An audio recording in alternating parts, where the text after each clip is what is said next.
कारण आहेत नाही करण्याची आणि खूप कमी कारण आहेत करण्याची.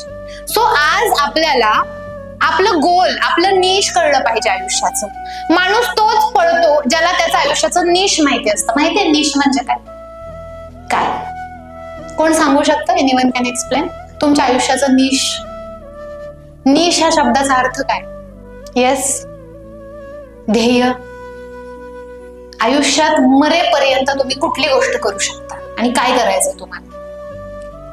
निश पक्क पाहिजे की who you want to become. तुम्हाला काय बनायचंय? काय बनायचं? थांबा मॅडम, आधी पास होऊ द्या, मग पुढचं पुढे करू. आणि असे खूप विद्यार्थी आहेत नाही होत. मग मला एक बेस्ट सायकोलॉजिस्ट आणि हिप्नोथेरपिस्ट बनायचंय हे स्वप्न मी 11वीत बघितलंय, जे आत्ता पूर्ण होतंय. 8 वर्षांचा कालावधी गेला. तुम्ही आत्ता ठरवलं तर पुढे 5 वर्ष जाणार आहेत. आणि तुम्ही ऐकलं असेल बिझनेसच्या बाबतीत, सगळ्या बाबतीत, की 2-3 वर्ष तर घासावीच लागते, मगच तुमच्या हातात मध्ये त्या गोष्टी येतात. सो आता तुमचं क्लिअर कट पाहिजे पानावरती काय पाहिजे, मला काय करायचं माझ्या लाईफ मध्ये, who you want to become.